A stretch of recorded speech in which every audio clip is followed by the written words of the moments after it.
Buddhist Peace Fellowship.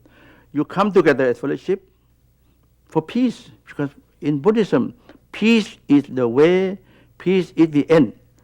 You cannot achieve peaceful end unless you have peaceful way. I think that's the essence of the teaching of the Buddha. There is no Buddhism that is not engaged. And this should be the message of the Buddhist Peace Fellowship. I also find the power of sitting and meditation and the whole notion of the piece about reflection as being an incredibly important contribution to this movement for social justice. For me, the idea of engaged Buddhism is to carry this message of peace and love into the world.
That only love and nonviolence can end violence and war.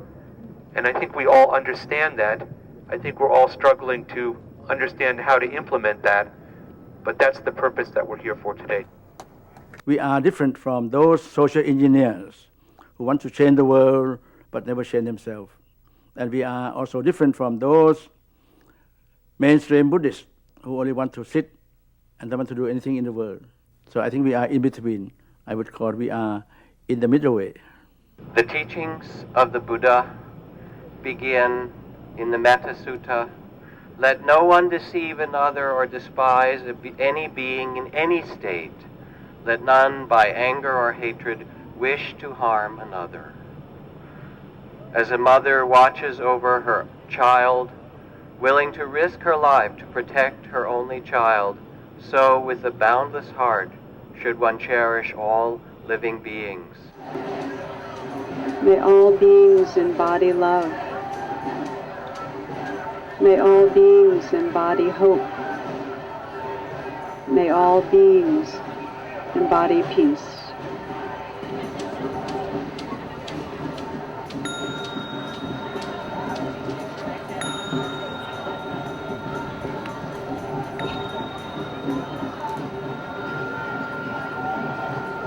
I think it's really a real big gift that we can make to come here and offer our practice, whatever that might be. I think our main intention today is to really be peace as we walk together throughout this day. And as we march today, I'd like to ask all of you to march with dignity, with respect, and in silence, because this is one of the strongest ways to get your point across. By the waters of Babylon, where we sat down and where we lived.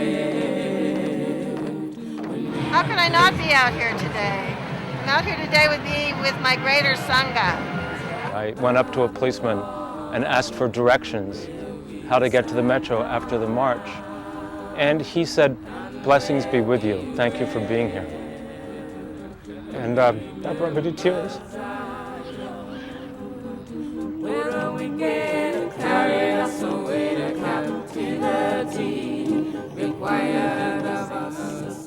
We have to actually act as if we had a decent government and resist the indecent government with every ounce of energy that we have. We do not undertake civil disobedience lightly because we feel that a preemptive war, unsupported by a great majority of nations, is in violation of the spirit of international law. We knowingly violate the law of our own country. It may be a symbolic gesture, but this is how we choose to speak with our conscience and bodies. We do so with respect, in peace, and with reverence for life.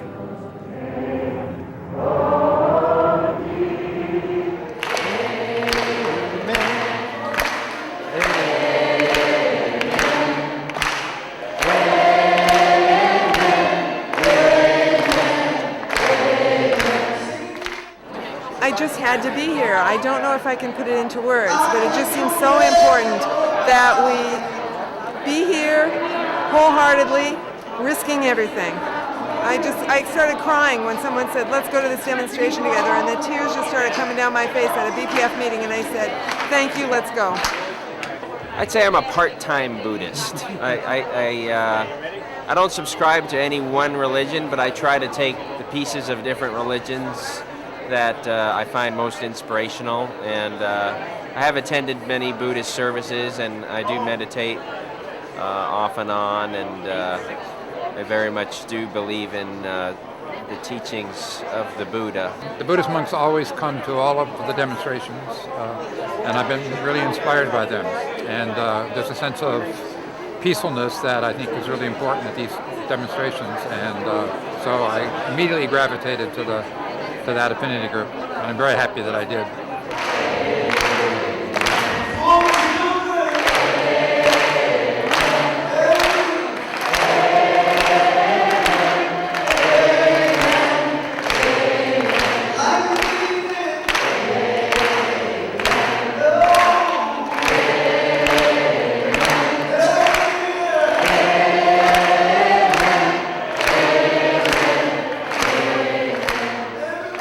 I come here to look at the very issues I look at when I'm sitting, which is my own anger, my own greed, my own ignorance. And I come here in this heart of suffering to experience that and to see how and where I stand. And also to evoke change. You know, what do I envision this world to be? And how can I positively evoke some change in that? The Buddha said, you know, all of what we are, you know, is in our minds, our thoughts. So to truly be peaceful warriors, we have to truly, truly know ourselves internally, right? With loving kindness and compassion. Right? Maturity is the recognition that there's somebody else out there. The acknowledgement that other people that feel the same way that I do. That other people feel pain as I do. That other people suffer as I do, as I really do. Only I maybe don't acknowledge it. And their suffering is my suffering. That is maturity. People are prepared to put the names of the dead, which are printed on placards on the White House fence, which we've been told is an arrestable offense. But if in fact the president is not willing to meet us and take these names from us, then that's how we're going to deliver our message. And if they arrest us for doing that, so be it. I think there's a place for anger. I don't think that we're going to save the world by just sitting there, even if we're just sitting there as a demonstration. I think there's a place for saying, that won't do, in the most forceful way one can, and the most forceful action one can take in such circumstances. A lot of times in demonstrations, there's an energy, a voice that seems to be as much a voice of hatred, a hatred for George Bush, a hatred for, but it's creating another kind of enemy. And this sort of nonviolent direct action is not buying into enemy mentality, but it is posturing and putting out a vision about justice and community.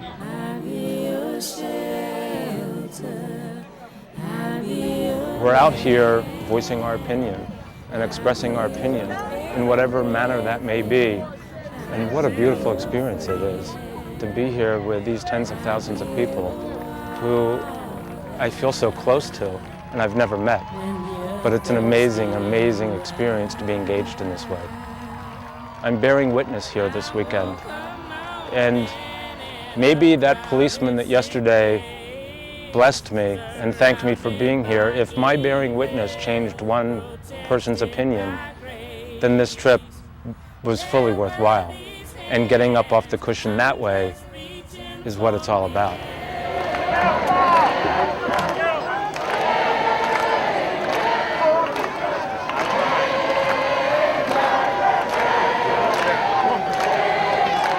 The more we refuse violence, the more love and compassion would operate meaningfully. We can do it within ourselves, our family, our community, and perhaps networking together. Then I think this century, this millennium may really truly become a spiritual one. And then I think we shall live more in harmony and more social justice non-violently.